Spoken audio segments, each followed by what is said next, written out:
ഓം ശാന്തി. ഞാൻ ശാന്തചിത്ത ആത്മാവാകുന്നു. എൻ്റെ ചേതനയെ ഈ ശരീരത്തിൽ നിന്നും വേറെയാണെന്ന അനുഭവം ചെയ്യുന്നു.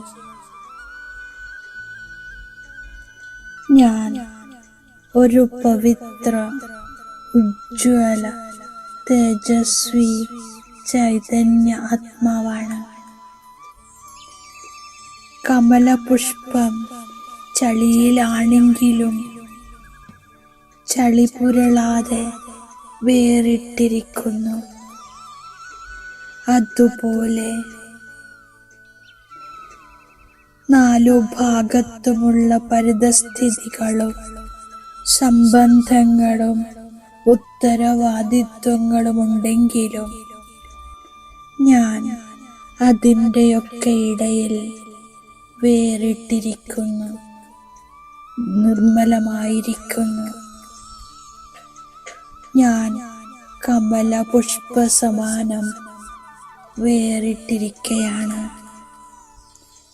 ദേഹബോധത്തിൽ നിന്നും പൂർണ്ണമായും മുക്തമായിരിക്കുന്നു. ദേഹത്തിൻ്റെ സംബന്ധം പാലിച്ചുകൊണ്ടും എൻ്റെ മനസ്സ്, ദൃഷ്ടി, വൃത്തി ആത്മിക് സ്മൃതിയിൽ സ്ഥിരമാണ്. നിരന്തരം പരമാത്മ സ്മൃതിയിൽ ഞാൻ സ്ഥിരമാണ്. ഏതുപോലെ ഓൾമൈറ്റി നിരാകാർ ശിവബാബ സാകാര ആധാരമെടുത്തും ഭിന്നമായിരിക്കുന്നു, അതുപോലെ ഞാൻ ആത്മാവും ശിവപിതാവിനെ പോലെ ഭിന്നമായിരിക്കുന്നു, നിർമോഹിയുമായിരിക്കുന്നു. പഴയ സ്വഭാവ സംസ്കാരങ്ങൾ തീർത്തുമില്ലാതായിരിക്കുന്നു. ഞാൻ കമലപുഷ്പ സമാനം വേറിട്ടിരിക്കുന്നതായിരിക്കുന്നു. അതേസമയം ശിവപിതാവിൻ്റെ സ്നേഹിയുമാണ്. ലോകത്തിൻ്റെ ആകർഷണത്തിൽ നിന്നും മുക്തമാണ്, യോഗയുക്തമാണ്. എത്രത്തോളം ഈ ലോകത്തിൻ്റെ ആകർഷണങ്ങളിൽ നിന്നും മുക്തമാകുന്നുവോ അത്രയും ബാബയുടെ സ്നേഹിയുമാകുന്നു. പരമാത്മ സ്നേഹം ഞാൻ ആത്മാവിലേക്ക് നിരന്തരം വർഷിച്ചു കൊണ്ടിരിക്കുന്നു. പരമാത്മ സ്നേഹം എൻ്റെ ഛത്രഛായയാകുന്നു. ബാബയുടെ ശക്തിയും പ്രകാശവും സർവത്ര വ്യാപ്തമാക്കുന്നു. ഞാൻ സർവർക്കും വീട്ടിലേക്കുള്ള വഴി കാണിച്ചു കൊടുക്കുന്ന വഴികാട്ടിയാണ്, ആത്മീയ ഗൈഡാകുന്നു. ഡ്രാമയുടെ ചക്രത്തിൻ്റെ രഹസ്യം ബാബ എനിക്ക് മനസ്സിലാക്കി തന്നു. 84 ജന്മത്തിൻ്റെ ജ്ഞാനം നൽകി. ഞാൻ ആത്മീയ ഗൈഡായി ആത്മീയ യാത്ര ചെയ്യിപ്പിക്കുന്നു. ബാബ വന്ന് എൻ്റെ ആത്മീയ അലങ്കാരം ചെയ്യുന്നു. അതിനാൽ ഞാൻ ശാരീരിക അലങ്കാരം ചെയ്യുന്നില്ല. ബാബ വന്ന് എനിക്ക് രാജ്യഭാഗ്യത്തിൻ്റെ സമ്പത്ത് നൽകുന്നു, എന്നെ വിശ്വത്തിൻ്റെ അധികാരിയാക്കുന്നു. സൃഷ്ടിയുടെ ചക്രത്തെ അറിഞ്ഞ് ഞാൻ 21 ജന്മത്തേക്ക് രാജ്യഭാഗ്യമെടുക്കുന്നു. ബാബ പറയുന്നു, ഗൃഹസ്ഥത്തിലിരുന്നു കൊണ്ടും വീട്ടുജോലികളെല്ലാം ചെയ്തുകൊണ്ടും ഞാൻ ഗുപ്തമായ ആത്മീയ യാത്ര ചെയ്യുന്നു. ഞാൻ വീട്ടിലിരുന്ന് താമര പുഷ്പ പോലെയായി കഴിയുന്നു. ഞാൻ സദോപ്രധാന അലങ്കാരത്തിലൂടെ സദോപ്രധാന സൂര്യവംശി രാജധാനിയിലേക്ക് പോകുകയാണ്. ബാബ എന്നെ ജ്ഞാനരത്നങ്ങളാൽ അലങ്കരിക്കുന്നു.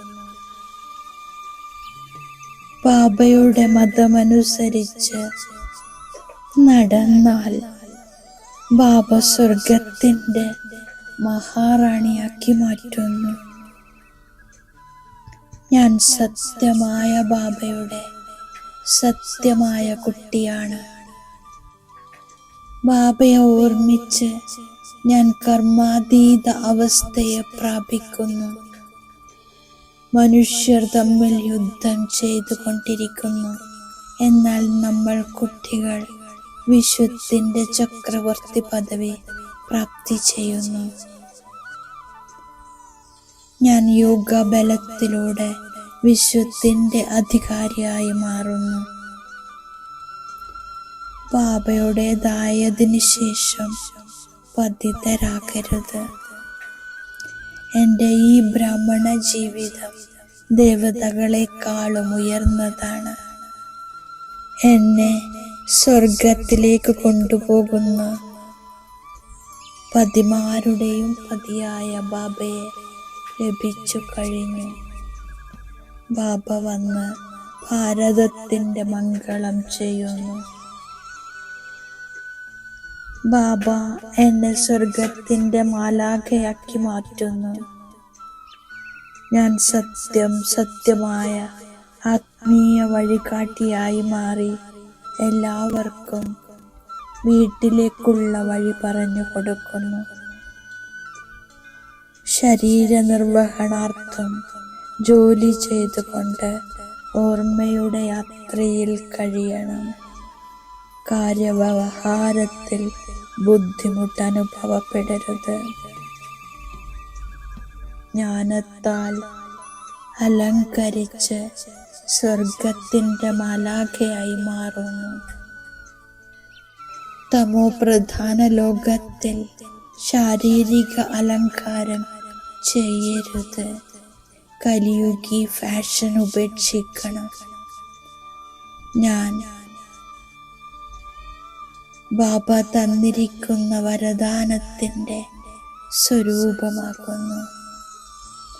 ബാബ തന്നിരിക്കുന്ന വരദാനമാണ് തൻ്റെ യജമാന സ്വരൂപത്തിൻ്റെയും ബാലക സ്വരൂപത്തിൻ്റെയും ബാലൻസിലൂടെ യുക്തിയുക്തമായി കാര്യങ്ങൾ ചെയ്യുന്ന സഫലതാമൂർത്തിയാകുന്നു.